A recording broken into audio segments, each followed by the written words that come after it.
live, so Are we just live? get going. No, we're not live. That's the one thing that's what Mike recommended to us. Don't ever go live. Oh yeah, I went live on Mike's podcast before me and ended up just getting blind talking absolute shit. Welcome to my world. That's it. That's the only thing. We've got jobs that we've got to hold down outside of this. Yeah. It's like, don't go live because you'll say some dumb shit and get sacked. And to be fair, we've had to edit a few bits out before, so Yeah, quite a few bits out. So Tell you why I hate my world. Life like your life. that's it.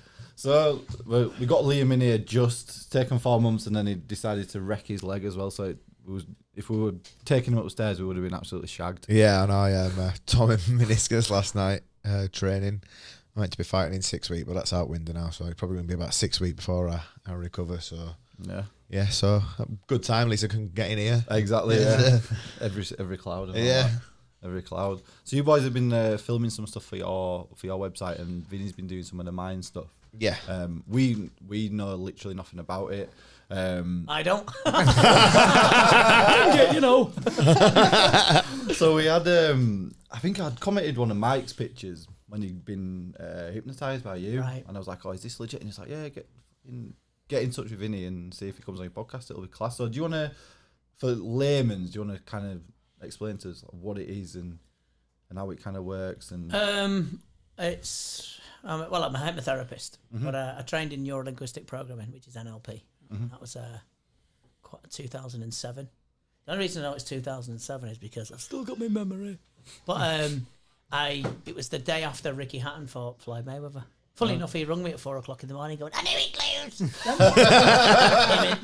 and their Andy. "I knew he'd lose. I told you, didn't I? I told you, fucking silly bastard." Which is quite fuck him anyway. But and then it's to do with language, to do with the unconscious mind, and to do with just getting people in a better state of mind, really, and changing phobias or anxiety, whatever, and getting people in the right state, not just for sports or everything. yeah, so I guess it ties in perfectly with fighting. Yeah, of course. That must be. Yeah, I've used Vinny numerous times. I mean, when you're fighting, your mind has to be as strong as your body. And I've had some great experiences doing the work that Vinny's done with me, and it's led to some of the best performances in my career as well. Yeah. When did you start working together? God, we've known each other years anyway, haven't we? Yeah. How did you meet, in fact? Yeah. Vinny getting wheeled round in a wheelchair, pissed at a Thai boxing show when I was about 15. For my sins, I stole a wheelchair drunk. I needed it at the time. It was anyway. Yeah, I did Thai boxing as well. I've been involved in Thai boxing 35 years this year. And Liam's obviously, the megastar that he is now. But back then he was in there, Andy and that. I knew them as kids, and we've always had the same sort of sense of humour, which is weird. Yeah, dangerous. Daft. Yeah, daft. And we just got on, and I've known him since then. He's been my mate for a long time, yeah. All right, nice one. So when did you start working together professionally, though, in terms of working with you on your There was, stuff? I'd known about what Vinny were doing, but there was one fight particularly. I told this story as well when we went on Joe Rogan podcast. It's one of my favourite stories. It's probably one of my best memories in the sport as well. I fought a real strong Thai in early 2010, I think it was, called Anawat Kao Samri. It was called the Iron Hands of Siam. He had like a 80-90% KO ratio. I went over to Jamaica to fight him, and I got there were a few factors going on, but I basically just got smashed to smithereens. But I knew it wasn't I want my best performance, and I knew it wasn't myself in there, and I knew I could beat him. So I begged the promoters. I said, "Bring him to England." I said, "I want to fight him in England in front of my own crowd, own fans." So there were a massive show at the MEN Arena, and promoters got him and brought him over. I'd not worked with Vinny prior to this, but I thought I was always been pretty like self-confident, and I've been strong-minded. But I thought there's no harm in making my mind as strong as my body. You can't over-prepare for something. So I did some work with Vinny, and he'd like instilled a few key words into my head and stuff like that. What my coaches were saying to me during the fight, and it was like a trigger. The first time I fought this Thai, everything he hit me with hurt. The second fight, I did not feel a thing. I was just totally in the zone. Every time I heard this key word, it made me up my performance just a little bit extra. When the final bell went, I was falling to pieces. Actually, when the ambulance took me to hospital, I had like a terrible concussion, and I had to stay in hospital overnight. But for that 5 rounds when I was fighting him, and I took him to school, I literally was just in a totally different zone, and it was probably one of the best wins of my career. Yeah. Fucking, so how does that happen then? It sounds like you're in like some sort of state where you're not your normal self, but yeah, it's a natural state, and hypnosis is a natural state anyway. You know, like when you're driving, you listen to music, TV. It's a natural state. The word was stupid. You don't feel fuck all. The word was warrior, and it was weird because I'm a commentator as well. I commentate on Thai Boxing and Infusion, who I work for regularly, Yokkao. And I was commentating at the time, and in round 4, there was a gap because there was Andy, his cousin, there was Richard Smith, his coach. There's like a gap. So when I was sat in the commentary booth, there was a gap, and he looked right at me and went warrior. That was the word. I didn't even remember doing that. And I still don't remember doing it now. And he cleared as day, looked me right in the eyes and just went warrior, and then he won the fight. And then and when he won, he came over the ropes and he said thank you. And he's like, I'm a bit of a tart, really. And he started crying and shit. Oh, I'm so glad you won. It's all because of me. Bravo! Great show, jolly good, chap. And and it was one of them times where listen, I'm from a council estate. I'm not from hocus pocus world and all that, but to see the power of it, to see it work with people, especially in a situation when Hannah was no fucking joke, and to see him perform like that, and it kind of reinforced it for me, that the mindset's extremely important, but hypnosis is extremely powerful. Yeah. So with the NLP stuff, then what made you want to get into it in the first place? I was mental. I was fucking mad. No, I've always been good with people. I've always been a talker, and hence me doing commentary and stuff like that. And I don't know. I just started. It was a book called The Game. Remember the book called The Game by Neil Strauss? I think it was about pickup artists. Right, so what they used to do, they used to talk to women, and I'm not like you, good-looking bastards. Face like. So I just started reading that book, and now it was triggering people and doing various bits, and I knew it was neuro-linguistic programming. And I read the book, and then I met a guy called Keith Mayer at a seminar, and I felt brilliant. I didn't know why. Just felt really good. I was going through a shitty time at the time with my ex-missus and whatnot. And it just works. And I loved it, and I applied it, and I'm not sure, I'm not shy at coming forward. So, yeah, it was all right, and then that was it then. NLP was good for me. It works. Well, that's it. It's coming big now. You see a lot of scientific research being assigned with NLP, and them being able to put a reason behind it. So it's a magical thing, man. It really is. In the right hands, it helps people out. So you say it's helped you big time then? Yeah, but like I say, we've used it on a few of them big fights. There were another fight. I fought a Russian, 18-time world champion. I was moving up in weight. This guy had beat the top 3 in the weight above me in the UK. I think he knocked them all out as well. He just destroyed them. And I'm moving up weight to fight him, and everyone were writing on the internet, oh, he ain't got a chance. He's going to get beat. He's not big enough. He's this, he's that. I said to Vinny, I said, I will stop him. I said, and I know how I'll do it, but I need your help. So I went to see him, and again, we did some work. I said to Vinny before the fight, I said, look at his leg. I want to stop him with low kicks, but I want to believe it. He getting said, in there.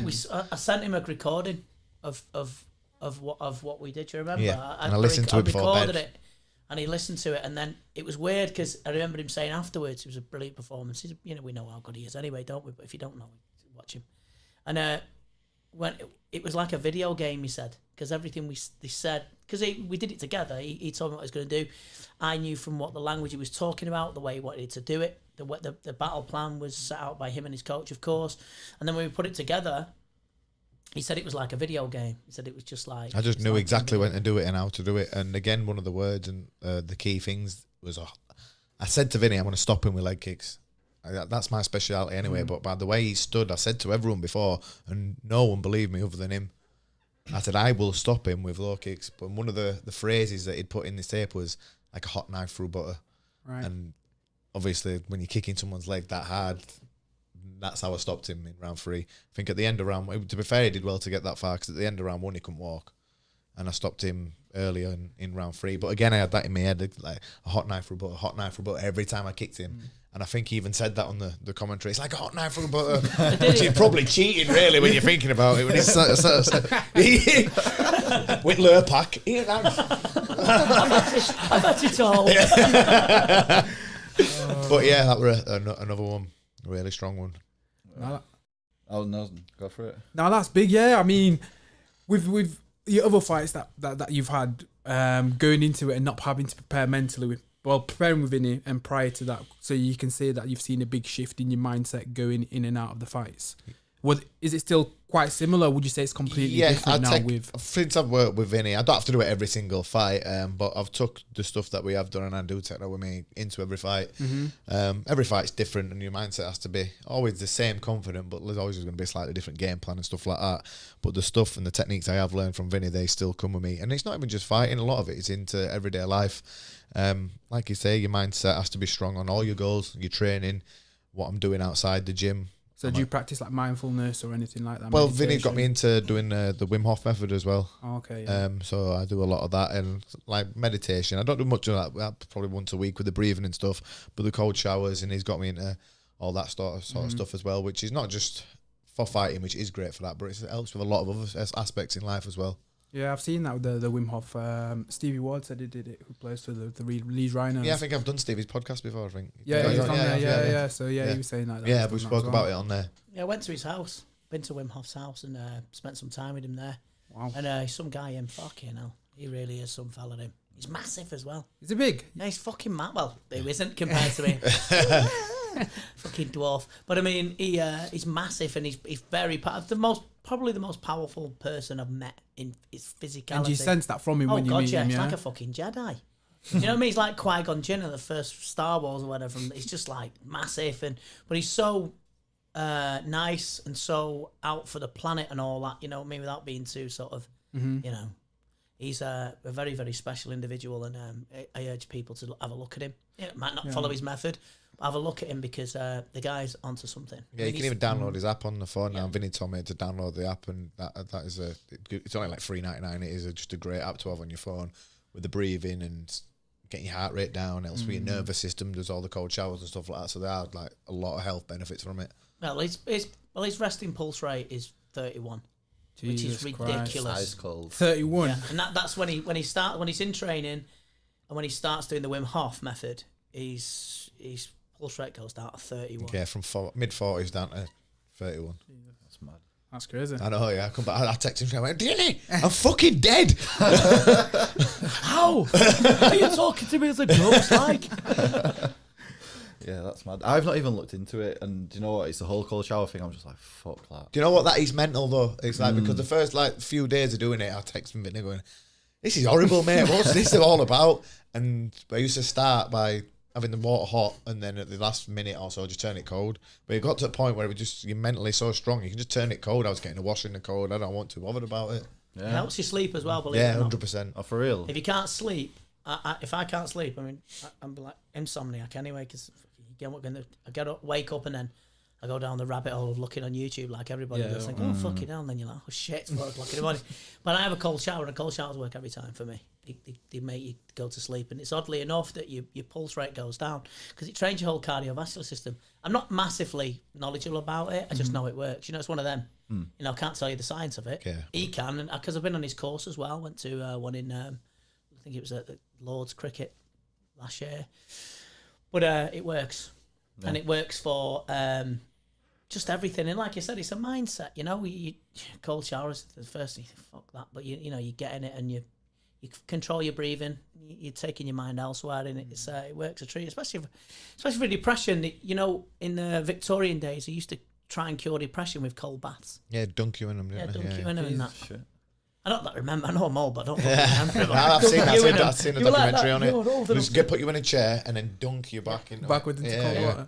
And into ice water. Yeah, it has a really strange effect on the body. It's we're just learning more things about it all the time. So yeah, that's you know we've picked up little things by just sitting and talking to people like you guys. It's been like Stevie Ward was chatting about gratitude, like writing down things that you're just grateful for in the morning. I never fucking did it before, and now I started doing it. Yeah. I just do it every morning, and then you started doing it recently. And it was like meditation. Adding little things to your life that improves your daily life. I've got a tattoo on my back in Hebrew that says "Forever Grateful," and I travel a hell of a lot. So does Liam, commentating. And when I go in somewhere, I always touch it to remind myself that listen, you know, Really, I should be working at fucking some garage or something like that. I've got a tattoo on my back of my dead cat. I have. My cat died. I was booked in for a tattoo.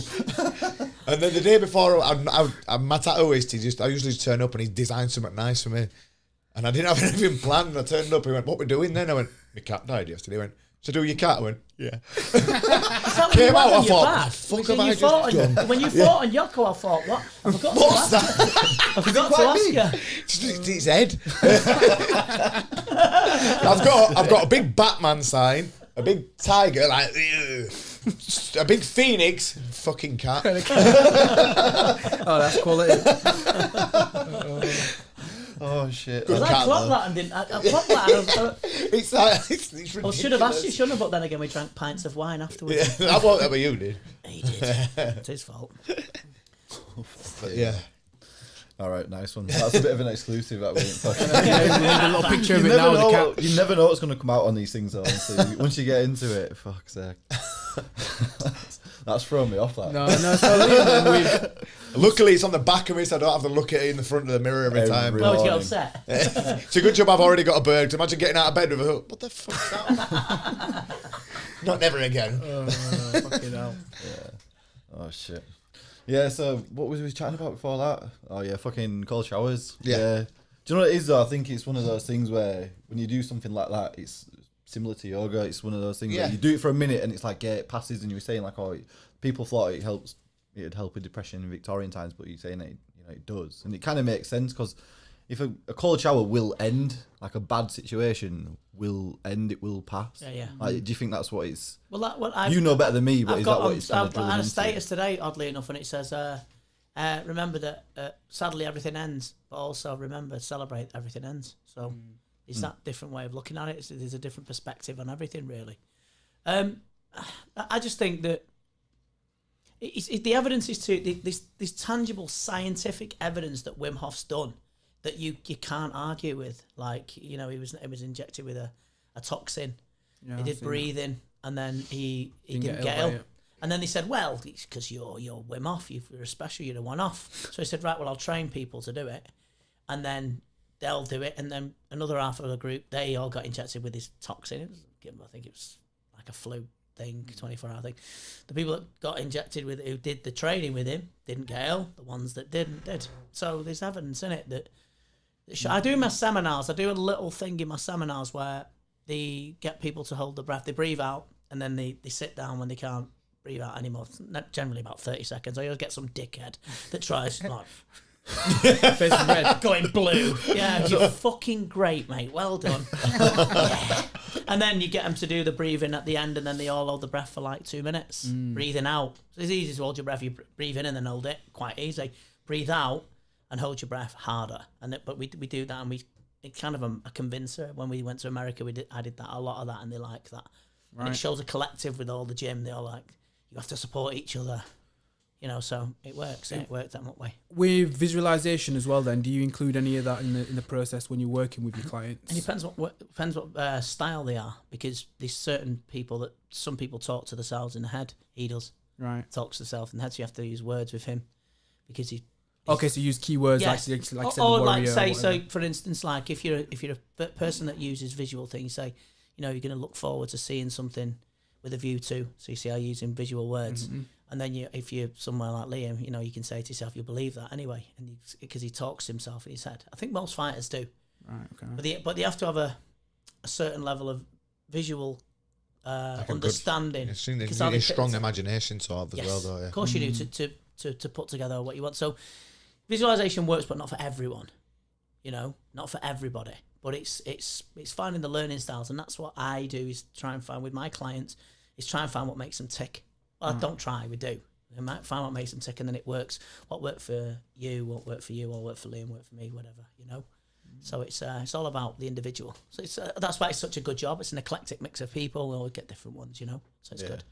So is that what the reason why you work together is because you were saying like, oh, you mull stuff over in your head, you'll kind of talk to yourself in your head. Were you kind of, causing some sort of self-doubt when you were fighting some fighters? You were looking because at, like, of that, because of that first fight that I had out with that tie. It was the first time I'd ever been stopped in like 60 fights or something. And I'm like, fuck me, that's never happened before. Although I wanted the rematch straight away and I knew I could beat him, I thought also at the same time I need to make that just that little bit stronger where I don't think it's going to happen again, where I know it's not going to happen again. Yeah. And I went in the ring, so when the referee just brought us to the centre of the ring and I was looking at him, I just thought, I just know you can't hurt me. No matter what you do here, it's not going to matter. I just knew he started running out. You're right, I can't explain how I felt, but everything just came together. And even when he did hit me, it just bounced off me. He hit me with some of his best punches, just bounced off my chin. And like I say, I ended up in hospital that night after with a real bad concussion, staying overnight and stuff. But at the time, my mindset was so strong, my body was strong that it just nothing phased me. Yeah, that's insane, man. That's crazy. Isn't the thing is, though, it's not believe. It's not. Yeah, it's all about belief. But I can't take. I would love to take credit for that, but he's got a great team. Richard Smith's a wonderful guy. Andy, Jordan, Badger, everyone in his gym, Joe, they do a good job with him as well. And he's got a nice Mrs. Kate who probably looks after him. Probably has to put up with all sorts of mad shit. You better believe it. Do you understand? So the thing is, it's not just about that. And about mental strength. What were they called? More, but anyway, sorry, digress. With the mental strength, it's not about mental strength really. It's not about you being stronger or being. See, a lot of people get, especially fighters, think you're mentally strong. It's not about that. It's about knocking worry out the way. It's not about you're hard anyway. If you're going to go in the ring, you fight anyway. You're tough anyway. And you'd have to drag them, most of them, out the ring to with the toughness. But it's not just about that. It's about changing anxiety. And the first time I wanted to get into it is because Nigel Benn fought Gerald McClellan, a really famous fight. And at the end of the fight, Nigel Benn says, I'd like to thank Paul McKenna for hypnotising me and making me believe in myself.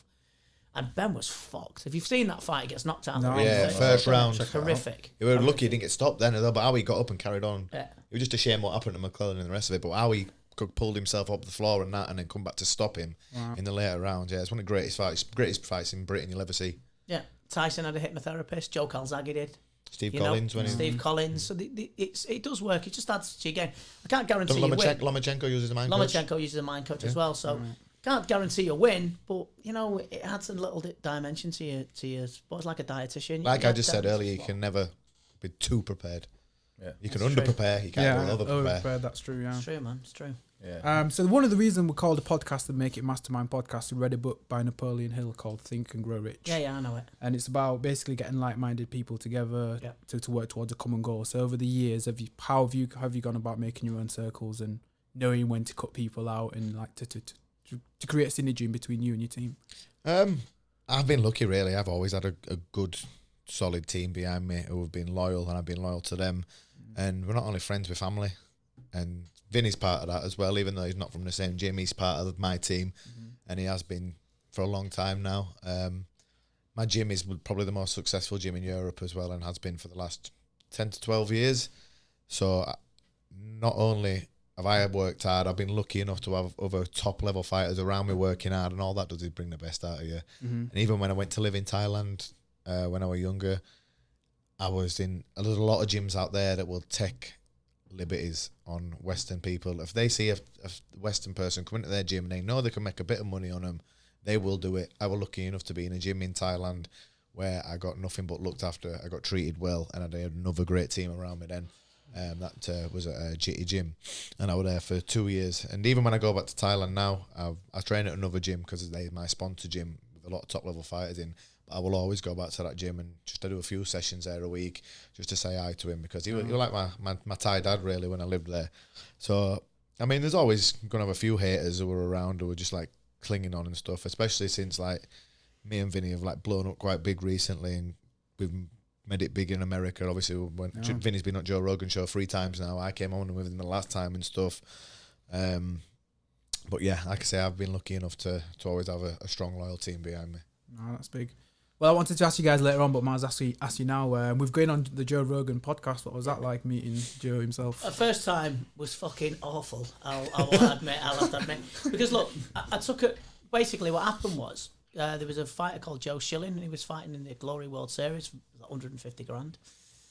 And he was deemed as not going to make it because he was fighting some good fighters. Simon Marcus was in there, cracking fighter, good guy as well, nice fella. He beat him twice already, hasn't he? Yeah, and Artem Levin, who's class. So he was facing them, and it was me that offered him. I said, "Do you want to do some work with me?" And he went, "Yeah, I can't see why not." I didn't like him at first. I thought he was a bit arrogant and that, but he's actually all right. And in the end, and did some work with him. He won Glory World Series, and then he got onto Joe Rogan's show, and he said, "Oh, we've been working with a mind coach called Vinny Shoreman." And then Joe mentioned me on the show. I said, "Oh, what's a mind coach?" He seemed interested, and then I messaged him on Twitter. I said, "If you're ever in town, come on." So, funnily enough, as luck would have it, I fucking went. And then I went in, and then I had to hypnotise him. And Joe's a journalist, I think, by trade. And if I had not hypnotised him, I'd have been fucked. And it was the most nerve-wracking thing ever. Yeah, because he calls people out. Mate, right? he shoots you. If he doesn't agree with something, he just shoots you straight down. I'd have been fucked. Hold up. 2 hours I sat there going, yeah, I like McDonald's as well. You like you Americans, but I was fortunate enough to be trained really well by my teacher Colin Mackay from Life Training Systems. He teaches people to be hypnotherapists, and and luckily Joe liked it. He was convinced because the first thing, if you watch the first one, I think it was YouTube 662. And he comes on and he said, "Let me tell you, hypnosis is real." I was like, fuck me. Thank God for that. He's like, he's a dickhead. My life. So luckily I was, not luckily, I was trained well. So I was very fortunate. And the second time I went on, he wanted to know about timeline therapy and learn a thing called Hakalau for his shooting. And then I was just pestering him all the time because I wanted to go on again because it's great for business and he's a great guy, he's a top guy. And then I was showing him videos of Liam, and obviously he knows who Liam is. And then he said, "He's your friend, he's my mate. We're coming over." And then we got on with our mate Matt. Matt Fisher came on with us and Joe, and we had a fucking great day. Yeah, brilliant day. day. Yeah, he did this thing as well. I always tell everyone this. Because obviously he hunts his meat, doesn't he? Yeah.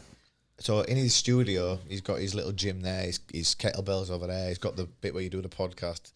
And in front, it's 195 meters long. It is. He's got a dartboard and a fucking archery thing. He went, "Watch this," and he stood 95 meters away. He just pulled out this bow and arrow like Robin Hood and just went, didn't even look, boom, bullseye. Me and Matt ran over and he's fucking in bullseye. I said, "How did you do that?" He went, "Well, when I'm hunting the animals," he said, "I don't want to torture them or hurt them." He said, "If I'm 50 yards away from an elk and he hit it straight in the heart, dead like that." I said, "Oh, fair play." But he's a proper class guy. He's like one of the lads, you know what I mean? He's like, there's no airs and graces with him. And he's just brilliant. And he did the kick thing as well because Liam showed him how to kick properly, low kick. Yeah. And he beat the world record on his kick machine that he's got. It was a class day. Yeah, a great day. It was. Then we got really even drunk. Better night. We got really drunk then. Yeah, I bet you guys had some stories after that, eh? Hey, there's one. Right, I'll tell you. I'll tell you. My version, because I won't admit it. Like I'm like a proper fan. He's my mate, but I'm like his fan. I'm biggest fan. If you watch his commentary with me commentating, it's like Liam Harrico. Fucking hell yeah! It's like there's only one fighter in there. I'm on deck, sparked out, and he's like, "Oh, look at the grace he fell with there." Look how the way he lies. Great performance there, Liam, lying on the deck. So then people have said I'm massively biased, but if you are listening, I fucking know. And I forgot where I was. What was I saying? We're on about probably San Diego. Oh, so San Diego. So we ended up going out, and I'm rubbish at drinking. I won't really admit it. Honestly, and anyone that knows me knows I'm rubbish at drinking. But we have a mate called Matt Fisher, who's amazing at it. He's just sat over there. And we had these gins. It was like a fucking goblet bucket of gin. Yeah. So we ended up really drunk. Let's suffice to say, Liam wanted to hit me. I wanted to get hurt by Liam, probably. It was a full moon as well, which made it even worse. Full moon. Next minute, we're both crying. I was crying, he was crying. Then I was going to dive out of a taxi at 70 miles an hour. Jump out of a moving car. I'm off. That's it. I've had enough. You're going to ring patrol. And it was just a mad night. But then, it was. We had a fantastic time in LA. And we was treated so well by the boxing club in San Diego and people like that. We loved them. They're great guys. Brian Doble, who's our manager over there, top class. Can't ask for a better person. No, we were great. We were probably the best 2 weeks I've had anyway. We're really really good go trip. of guns. Yeah. I'm the You guys worst shoot some shot guns out ever. I'm such a shitbag. If I said I'm going to shoot you, please don't worry. I'm such. We were all picking up, going, yeah. Vinny were like, I'm getting away. Killing human beings. They're killing human beings. No, it's not. So don't worry if I ever threaten to assassinate you. You're fine. You met up with Freddie Roach out there. Yes. Oh, yeah. How was that? What Amazing. a guy. What a guy. So down to earth and humble. We walked into the gym and he said, "Are you training?" We went, "No, just come to see you, Freddie." And he said, blah, blah, blah. He's chatting away to us and he went, "Let me just show you something." Took us downstairs into his brand new gym where all the elite level pros spar. He had George Camboso Jr., who's going to be a world title contender over the next couple of fights, sparring, getting ready for his next fight. Camboso is Manny Pacquiao's main sparring partner, so we just got to stand there and watch the elite levels spar. But not only that, he stood there with us for the full hour, just chatting with us about boxing, about Thai boxing, about Pacquiao, just about everything. One of the nicest guys you will ever meet. He didn't have to do that. He didn't have to take us down there. He could have just went, "Oh, well, go look around, lads, enjoy yourself."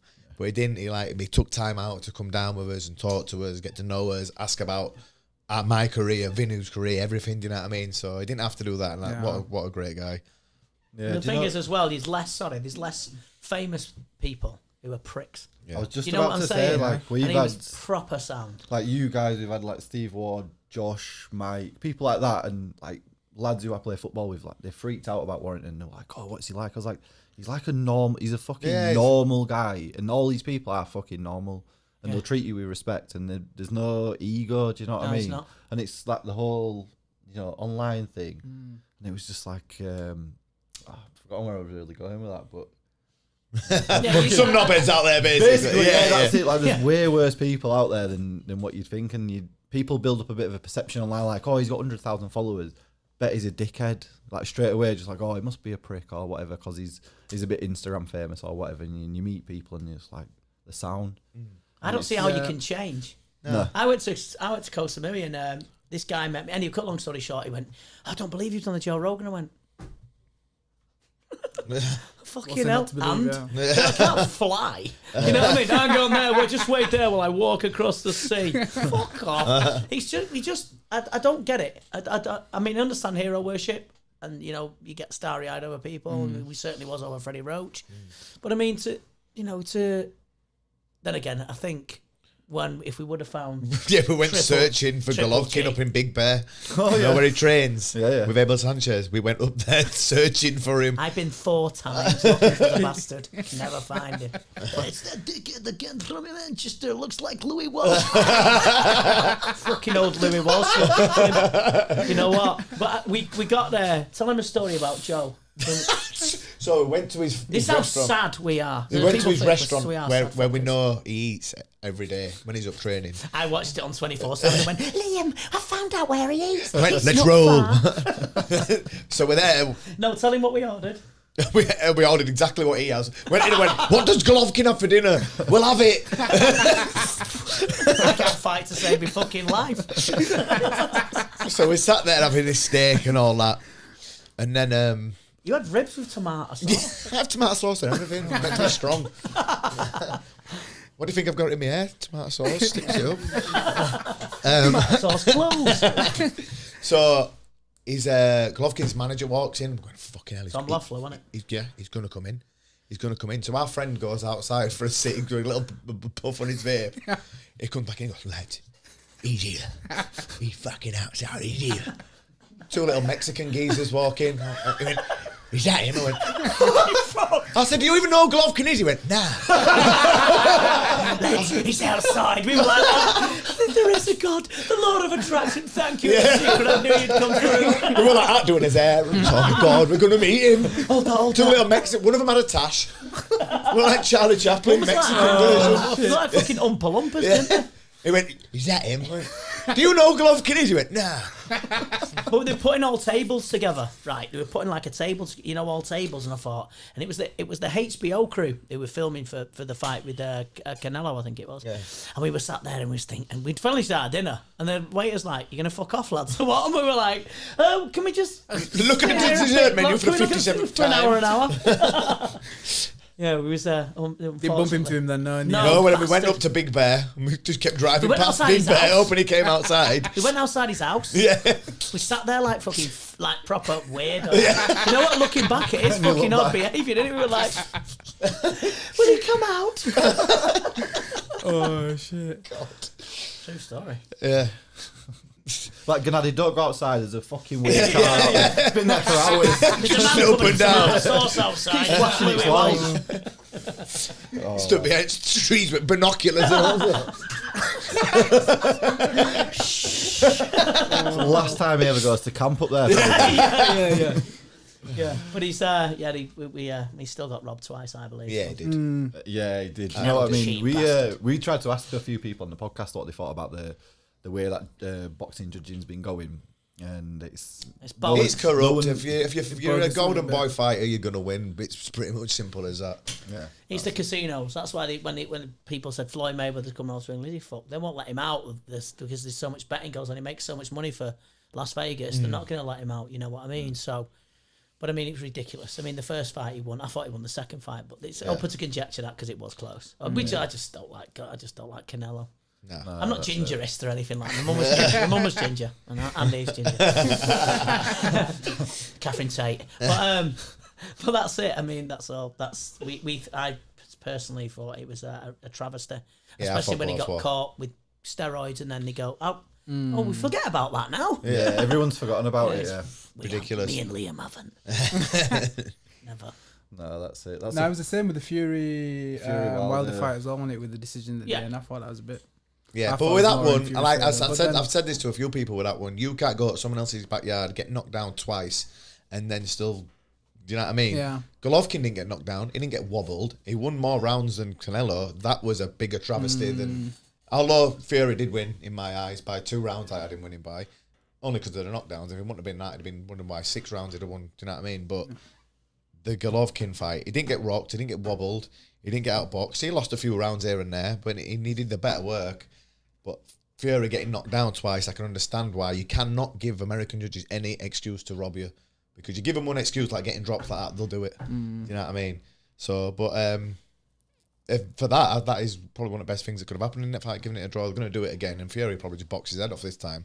Yeah, and he'll make more money. And I've never seen anyone get off the floor like that. I've watched boxing since I was 13 years of age. Weird. I have never seen anything. You're out. His eyes rolled into his head. Undertaker. And then when he got up, he started doing a little jig again, like sticking his chin out. Fucking what? Then he Wilder with a right hand left hook straight afterwards. Yeah. He is some guy. Him to do what he's done. To go where he was in a fucking bad place, you know, and to pull himself through that, and you know, Ben Davison as well. I was watching him and they were messing about all the time, and I thought, who's this fucking guy? Because I'm messing about in Sainsbury's or wherever it was, dancing around from in Cheshire, aisles Safeways in Cheshire. Oh god! Anyway, sorry, I was going to do some weird posh voice then, but yeah, and just seeing him messing about and I just thought, oh, fuck off. But to lose that weight, to beat them 2 guys that were shit, and then to come back and face the most lethal puncher active in boxing. And get up. Fucking hell. Twice. I love him, man. He's some guy, him, he really is. Yeah, that's it. He's turned from like when he got stripped and it was all everyone was a bit down on him, all the press were getting on him, and now he's like, you know, nation's fucking hero. Like he's above. I think personally now he's above AJ, the way people talk about him in that 100%. Regard. Everyone's losing interest in AJ because he's got nowhere to go now. Because obviously Wilder and Fury, if they rematch, where's AJ going to go? Jarrell in New York or whatever he's called. What's he called? Jarrell Miller. Yeah. Do you know what I mean? It's just disappointing fight. No one does his shit. Yeah. And he's put himself in this position. With Eddie Hearn trying to fucking... Yeah, you can have 5% and we'll have 95. Yeah. I think Dillian White deserves a shot. Of course he does. Yeah, but then again, so does Miller. I know Miller because Jarrell. I've commentated on him. He used to do kickboxing. Jarrell Miller. He was a K1 fighter, and he lost to Crow Cop. He won. Crow Cop. Yeah, he beat Crow Cop. He should have done, and then he fought Crow Cop and lost. But really funny guy, and it's not easy. It's not easy to knock over. It's got no neck, no chin, has his whole fucking body. Yeah, Do you know what I mean? Yeah. So it's I think that's the next one for AJ. Yeah. I think Dillian deserves a shot too. Definitely. Well, he hasn't lost since, has he? No, and he's knocked over. I'll tell you what though, He's knocked I was over gutted some that stiff. last fight with Cazorla. Because I like Del Boy. And although I know Dillian as well, but I was absolutely gutted because it was just ahead in that fight. But that shot, you don't get up from them. No. But he's rock hard as well, Dillian White. So I think in the rematch, and he had AJ all over in that second round. So in the rematch, I know AJ's improved, but White's improved more, I think. So that's not on the card. Yes. So it depends. Yeah, definitely. I like White a lot. I think he's because he's So do just I. real as He's well. ridiculous. You watch his He interviews, don't give a hilarious. fuck, does he? Yeah. I've got Who's the donkey now? I'm a class with him and Derek threw water in his face. It took about 6 of them to hold White down on that one. Yeah, it does whatever's on his mind, doesn't it, man? What sticks in my no mind, filter. he knows a story. When my mum died, other people, it's a few years ago now, so got over it. But there's like a lot of people put comments, and Dillian put his phone number. He said, if you need to talk, here's my number. Oh wow. I mean, it was. I didn't need it. I'm not saying it. Didn't. But I'd really appreciate that. I thought he's gone that little bit of extra. Do you understand what I mean? So he's got my respect, and I hope he. I mean, I don't know AJ, but I'd love. Yeah, I would love to smash see it it. into the I'd like moon. to see I'd it. love to see it. Yeah. I would. So would I. Yeah. So would I. I'd like, to be fair, I'd like to see Fury beat Wilder, then beat AJ, because then that would be the most ridiculous comeback of all time. wouldn't it? Of If all he did time. that. Yeah. And yeah, I would just love to see that. It'd be I'd sick. just love to see everyone who wanks AJ off go, oh, yeah, fair play. Because You know everyone, what I mean? because everyone will just fucking leave him. Like the whole hype train will just be finished. Yeah. Won't it? Like that's the biggest thing. Yeah, fair weather friends, aren't they? Fair weather fans. You know what I mean? It's Yeah. It's not like he'd be, he's a fucking multi-millionaire out of money he's made, and I'm sure he wouldn't be too bothered if everyone didn't give a shit anymore what money he's made off earn. Yeah, he could probably just bounce now. yeah. Getting off sea. Thanks for the cash. Thanks for the cash. Got a dash. Well, that's the thing with social media. That people are so polarized to jumping on bandwagons. Yeah. How about yourself when you've gone into fights before? Does it affect you seeing comments and people talking shit? Does it? No, but I've had that all throughout my career. There's always someone who's gonna hate on you. Like all that tells me is like you're doing something right.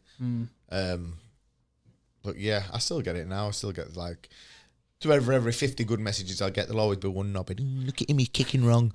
Or there'll be someone else going, oh, you're gonna get knocked out. But it's you've learned to ignore it over the years, and it's their opinion. They're not going to be in the arena. A lot of them aren't even in the country. Do you know what I mean? So what does that matter to me? Yeah. It's me and whoever stood in front of me. So that's all that matters, really. So some of it depends what mood I'm in, because I'm an emotional person. If I wake up on a bad mood and I see someone I'm right. Vinny, have you seen this? Get on there and tell him, bastard. It's always been like that. Defend me. Help me. Get in here with your scouse wit and help me He's out. worse one. I get our Andy. Andy, look at this. He's like, I've got this. Sit back, lad. He's a killer online. I will Isn't set Oh, you piano on fire. fingers, mate. You should see him go, typing it all out. Oh shit! he? I was just about to ask you how you deal with it, because Mike was saying you find people that are on YouTube with no, like, he'll find like a little name or a picture and he'll find them on fucking Facebook and he'll be like, right, oh, all right, you're some fat twat, all right. Then I'll go, and then he's like, then I'll go back to him, I've done my homework. And he's like, I just don't take prisoners online. Yeah, I was laughing my head off. But that's what it always is. There's always someone who'll, like, there was someone on my status the other day, oh, you're doing that all wrong, because I put a video up of me eating pads or something, oh, you're doing that wrong. And I clicked on, and he's just some fat guy who's clearly never done it. And that's what most of them are. If that is what their life is about, sat on the phone. Talking shit. No wonder they're that fat if they're not out there doing all. Do you know what I mean? It's sad if that's... I feel sorry for a lot of people like that. That's all they've got going from sat trolling people online. But that's how some people are, isn't it, really? So whatever floats your boat. If they enjoy doing it, let them do it. It's not skin off my back. Yeah, that's it. Mom. Develop some thick skin, but it's mad that people even fucking do it. We said to Mark DeCasey, he was like, yeah, people talk shit to me online. I'm like, I might get it you all are the time, doesn't fucking, you are a tank. Who the fuck is chatting shit to you? But then it's not the real world, is it now? It's It's not. just like you can say what you want to whoever you want, and there's generally there isn't any repercussions. I just live in my own. Fuck you, I'm mental anyway. I just live in my own world of la la la la la la la. And I'll just think, I don't know. I just don't give a fuck. I mean, because if their opinions are worth anything, I'd know them. Yeah, exactly. Yeah. That's such a great. You guys, listen to you. Andy, Matt, of us, Liam. I listen to people who I give a fuck about. Yeah. Some guy sat in his fucking underpants, tossing off to fucking... Covered in cheesy What a great performance there! Fucking hell, whatever. Or he's like, I've had it, since being a commentator, there he was once on Sherdog. It's like top 10 commentators. And he's like, and I was like in the top 10 or whatever. You know what I mean? Should have been number 1. And I looked a right fat cunt in this suit. And someone put, fat cunt. And I went, you look and you go, you're fucking right, I am. I was like, I look like a fucking, like a working men's club comedian. Bernard Manning. Yeah, Vincent Manning. That's what I look like. And I just thought, yeah, you're right, I am a fat bastard. But I just think it's how much, in anything, in your life, in your professional life, in your sporting career, or whatever you do, if you spend more time thinking about what other people think of you, who are you? You're not anyone, are you? You know what I mean? You don't become anybody, you're just too busy thinking about an opinion of what you are. Is that who you are, or who the fuck are you? So fuck them. And how are you going to live your life? If exactly. You live like that? If you live your life for other people, you'd be fucked. Yeah. But that's the thing. Like we realise with the podcast when we're talking to people that have had experience and stuff like that. When we were young, and you say to people like, you look at older people and you're like, what the fuck do you know? You're a dinosaur. Why are you looking at me? You've had your life. You've had your life. It's like the old guy or the fucking handicapped guy. I can't say it to you. It's either Louis or Hop It On. Yeah, where was I fucking going with that? It's all about people in their lives and.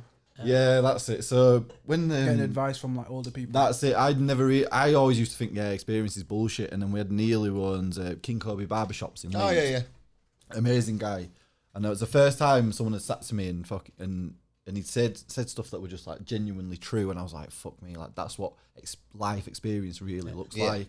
And I was like, do you know what? That's the one thing about the podcast is we get people on, they talk about their experience, whether they're fucking hilarious like some of your stuff or like deadly serious as well. People can actually learn from that, like kids. 100%. Because we were saying like when young people are out there and growing up, and they're all growing up online now, like what do you do with what do you do with your life when it's all they care about is like getting likes and stuff like that, and they're not living for themselves anymore? Do you know what I mean? Yeah, like with a lot of stuff on my Instagram, I know I have got a lot of young kids out there who follow me, and a lot of stuff I do post, it is to try and inspire. It's all me pad working, training hard. I always put fight tips up for them to take away, like technique videos and stuff like that. So like my Instagram is basically out there. I'll have the odd funny post on there, on my story and stuff like that, or of Andy putting his. I'm not sure if you saw that one last week.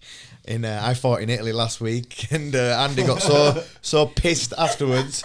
Is that the one when he's on a bed? Yes, and he put he put that jacket over his feet 'cause he thought it were his trousers.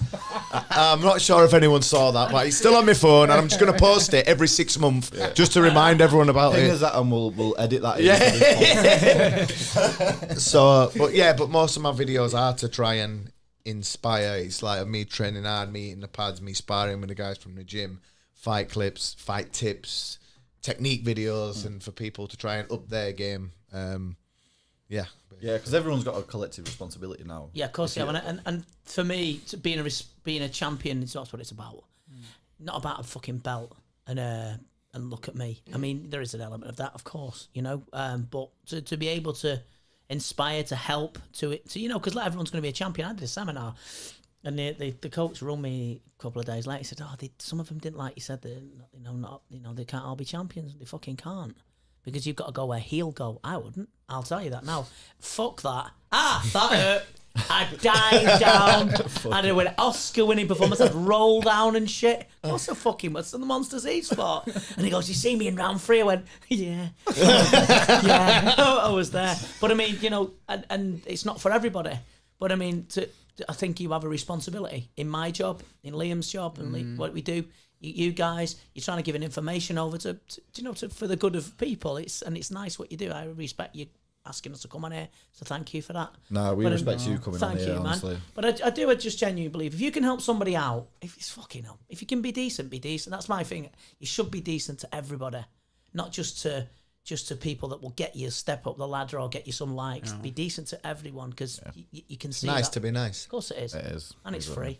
Exactly, it's free. That's it. Free. That's it. It goes a long way as well. I think, like you were saying before, with starting out before with nothing and appreciating what you had even then, to doing the full circle, having what you're having now, and still having the same mindset and not changing as a person. Well, changing as a person, but not letting material growing as a change you. person. But yeah. I get what you mean. Exactly. What's the feeling like knowing that you've had like a crew around you for a long time and then you've all gone and be successful together? Do you think that's more inspiring and feels better than making it on your own? Of course, as well. But like, there's stuff like in our gym when we're sparring on a Friday, if Jordan or someone gets the better of me that Friday, I go away and I will stew all week. I'll be like, even though he's my best friend, I'm not fucking having this. And I'll train that hard all week, and then next Friday he'll come and I might get better of him and he'll go, motherfucker. Right. And then, you know what I mean? And then there's Andy, and then there's Joe Craven, and then there's all other champions we've had through years. Although we're all best friends, there's all that competitive edge to it as well.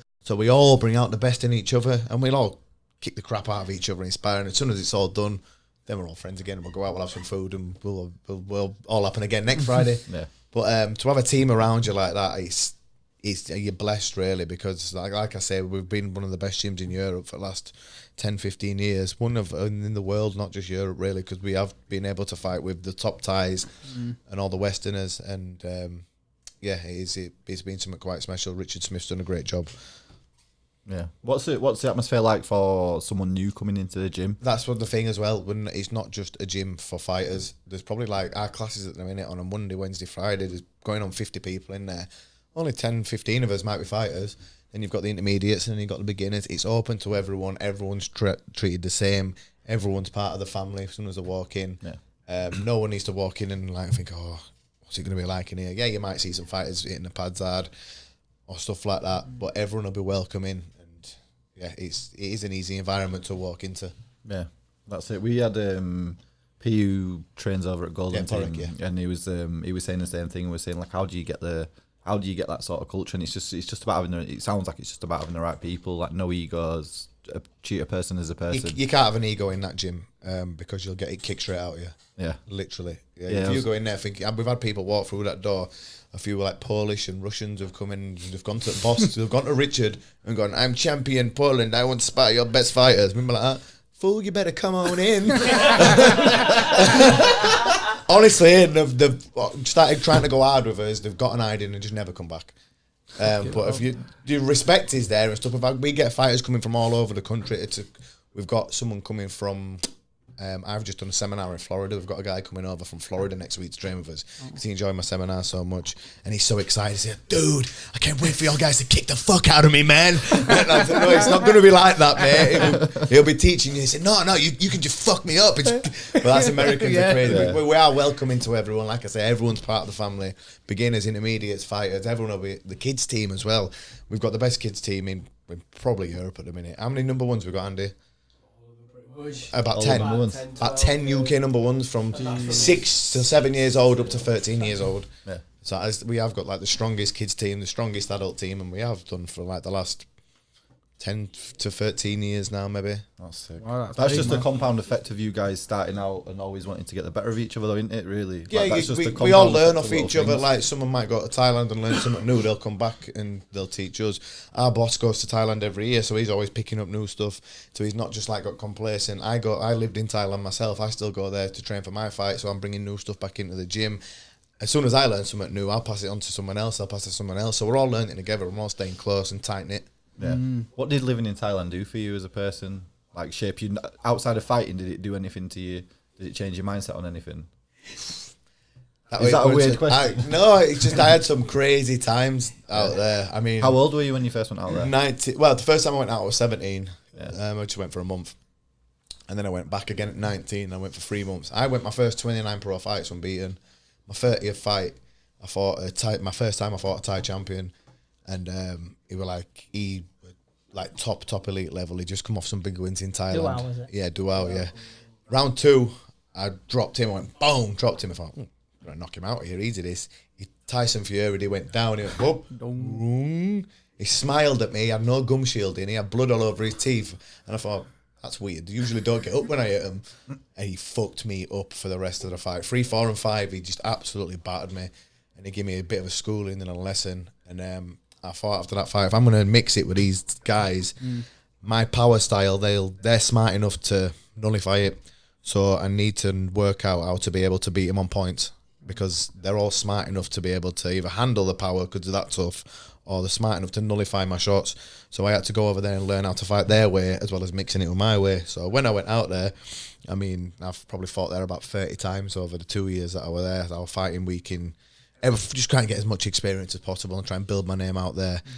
And then once my name was built out there, then I came back home. But I had some like crazy experiences out there. Like I remember one time I fought a Thai who were ranked number 3 in the stadiums, which is like top elite level. If I'd have beat him, I'd have gone into the top 10. I don't think there's many people from Europe who have done that really, let alone England. I can't think of anyone from England who's done it at the lower weights. I bet all my money on myself to win because I was sure I was going to knock him out. All the Thais in the gym bet all their money on themselves for me to win. There were a big, massive side bet on it. Round 3, I wobbled him badly. We were all over the place. I ran in to finish him off.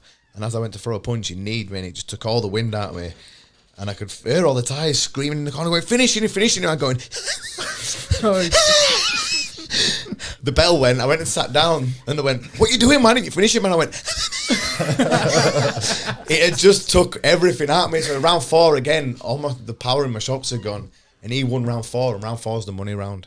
Basically, if the fight's pretty close, I won round 3 because I'd wobbled in, but then he won round 4. Right. So he was just edging, and then round 5, he just got on his bike and moved around, and I lost on points. Lost all money I'd bet. I'd bet my whole purse on myself. I had no money left. I went down for breakfast the next morning because I was living in the gym. There was no food there. I went, where's breakfast? To coach, and he went, no money, no breakfast. I had to fight again. I just fought 5 rounds. GT went, right, you got no money, have you? I went, no. I went, right, you need to fight again, don't you? I went, yeah. 4 days later, I had to fight again down in Phuket. So he took me on a plane 2 days later, took me down there, I had to fight again to get some money. But there's loads of stories, like, I could go on all day about some stories like that out there, Gabe. But I learned some valuable life experience, even better fight experience, and it's moulded me into the fighter I am today. Yeah, at such a young age, that's what really grew you as a person. Yeah, of course, yeah. Because that's what you say. I think it's true to life as well. Like any setback, if you can actually learn from it, yeah, of course, it's more valuable than just rolling through wins. People say like you either win or you learn. Yeah, exactly. And don't see the tears that they shed either. The blood, the snot, the tears. I see it. Yeah. I was a coach myself, trying people and that, and I see what they go through. You're a very good coach. Thank you. And I just see what they go through and that, and I've seen it, and I fuck that. I've got no bravery whatsoever. No, seriously though, he's to see what they go through. His cousin Andy was the stupidest person ever. I mean, he'd get up like with a limb missing or something. Come on, I'll let you with the soggy end or whatever. He's fucking mental, you know. I went to Japan with him, in America with him, had some great times with him. But to see what they go through, none of these guys, are kids to me, get it easy. Because Muay Thai is not easy. Boxing's not easy. Josh Warrington, big fan of his, is like completely turned me since beating up Selby and battering Carl Frampton. He was class. You know, so see Josh after this. Respect to him. Nice. But none of it. In fighting, you don't get it easy. No. It's not an easy game. But if you're willing to put it in, then you can get it out. He's the proof of it, isn't he, sir? Yeah, definitely. No, that's big. Well, that brings us up to our mark before we leave. For anyone out there that's doing a challenge, that's pushing themselves, can we have a piece of advice from both of you out to those people? Set your mind on what you want to do and make it an unwavering mindset. Stay on it. Stay on it. Yeah, don't step from goals all over the place. I want to do this, and this, and this. Get one, focus on it, and smash it. Yeah, nail it down to one. Yep. And treat people decently. That's easy. Yeah, be nice. Be nice. Boom. Well, thanks, guys. I Right, really boys. appreciate you guys coming on. Thank you for having us. us. Cheers, nice lads. one, man. Cheers, Thank man. you. Cheers, Vinny. Cheers, mate.